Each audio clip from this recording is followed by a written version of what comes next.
Alors, direction vos locaux, on vous a suivi. Raphaël, vous avez un véritable emploi du temps de ministre. Regardez. Ces étudiants ne sont pas tout à fait comme les autres. Ils dirigent le journal de leur école. Une activité pratique qui leur permet de mettre en application leur enseignement théorique. Parmi les journalistes, Raphaël, étudiante en 2e année. En fait là on est en préparation de l'événement de demain parce que c'est la sortie du premier numéro de l'Escale, donc c'est un peu le rush parce qu'il faut qu'on s'organise sur qui apporte quoi, la déco, comment on va s'habiller, la musique qu'on va mettre. Mais pas seulement. Raphaël doit encore remplir la rubrique événements associatifs. Hey. Pour cela, direction le BDE. Ici siègent près de 40 associations. Toutes organisent des dizaines d'événements chaque semaine. À Paris, il y en a genre 5 qui, d'ici la semaine prochaine, vont faire plein d'événements comme un freeze, comme il a dit, à la Grande Arche, un petit déj d'Anne pour lancer l'événement. Et nous, le but, c'est de couvrir un peu tout ça, les événements sportifs, les événements associatifs, les événements culturels, les soirées bars et tout. Raphaël repart avec ses précieuses informations. Sans perdre une minute, elle quitte son rôle de journaliste et file à sa réunion Coup de Food, l'association qu'elle préside. Pour elle, s'engager au quotidien, c'est un vrai projet d'études. On a pas mal de démarchages à faire pour des matières comme les études de marché ou le marketing, où on a interrogé des gens, etc.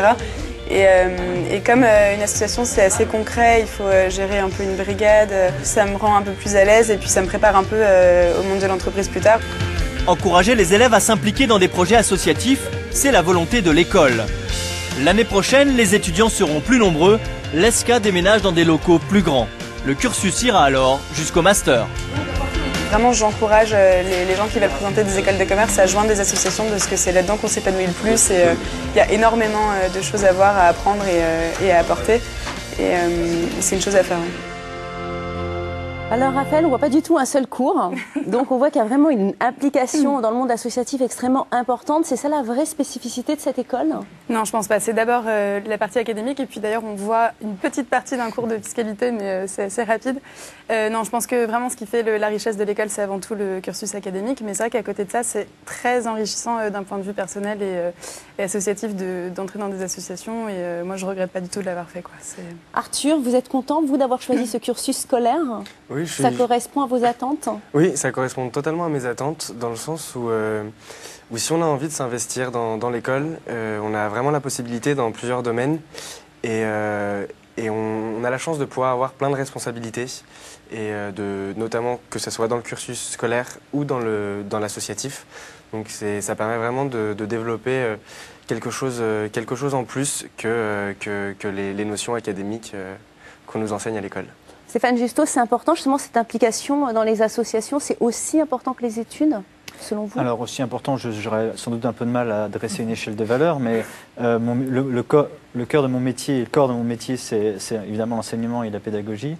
Mais très clairement, oui, un futur cadre, il a besoin à la fois de faire l'acquisition des connaissances qui vont être nécessaires à sa construction professionnelle, mais comme il a aussi tout intérêt à apprendre à travailler avec les autres, et dans le bénévolat en l'occurrence, bien sûr.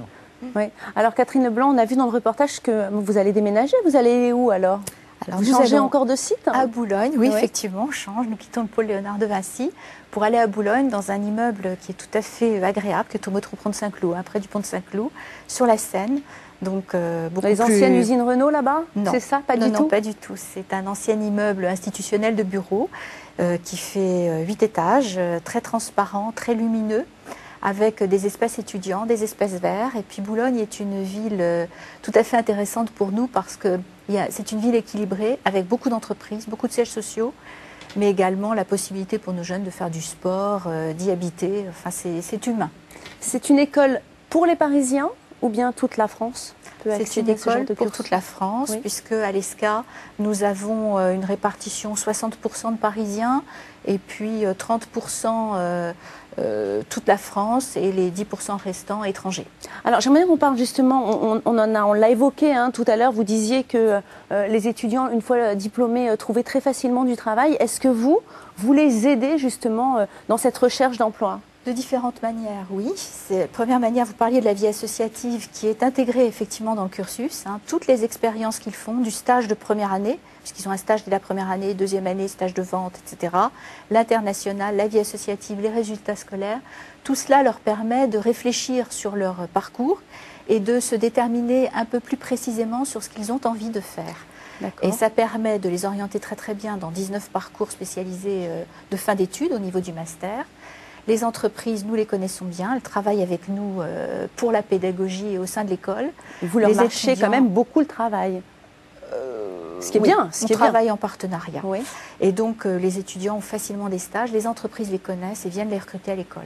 D'ailleurs, je crois, Arthur, que vous allez faire un stage absolument incroyable. Vous partez à Mexico, vous? Oui, je pars 2 mois, un peu plus de 2 mois cet été à Mexico pour faire un stage de vente. Ce stage-là, vous l'avez trouvé tout seul? Je l'ai trouvé tout seul avec de l'aide de ma famille, car j'ai de la famille à Mexico. Mais oui, c'est une bonne expérience à l'étranger, bonne expérience professionnelle et une bonne chose. Et vous êtes une vraie leader, hein, on le voit dans le reportage. Vous n'avez pas peur de travailler du tout. Hein. Une journée de 24 heures, c'est pas suffisant pour vous. Ben non, mais j'aime beaucoup faire plein de choses et c'est vrai que cette année, j'en ai peut-être fait un peu trop parce que voilà, les études, je les ai pas fait passer avant. Mais oui, j'aime bien faire beaucoup de trucs et tant que j'ai le temps, je refuse pas. Stéphane Justo, cette ouverture internationale, donc on vient de parler maintenant en plus de Mexico, vous pensez que ce no sky limit pour ces nouveaux managers, c'est impératif? C'est impératif, en tout cas qu'ils y soient préparés. Après, ils feront leur choix en fonction de leurs options familiales, de localisation géographique, de leur réseau d'amis, etc., etc. Mais en tout cas, de les y préparer, évidemment que c'est fondamental. Nous sommes entourés de concepts internationaux. L'information circule à une vitesse absolument ahurissante. Ils ont besoin d'outils pour comprendre cette information et ensuite choisir. Alors certains partiront, d'autres ne partiront pas. Mais au moins, nous les formons pour qu'ils aient la possibilité de ce choix. C'est-à-dire que ça donne quand même d'autres orientations, d'autres choix. Avant, on était énormément centré sur la France, sur les carrières professionnelles auxquelles on pouvait éventuellement prétendre. Là maintenant, on se rend compte que finalement, les frontières sont complètement ouvertes. C'est nouveau, ça.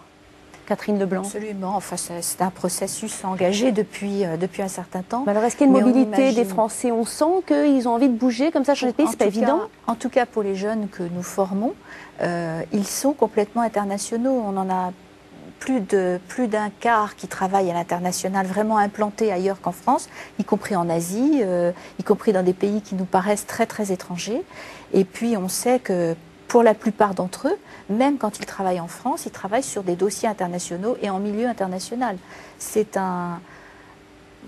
Le monde des affaires, c'est vraiment le monde des affaires, c'est un monde global. Hein, donc ils ne peuvent pas ignorer l'international et ils passent très facilement, pour ceux que nous connaissons, d'une langue à une autre et d'une culture à une autre. Justement, Raphaël, Arthur, ça ne vous dérangerait pas du tout, vous, d'aller déménager dans un autre pays pour y trouver un travail qui vous plaît?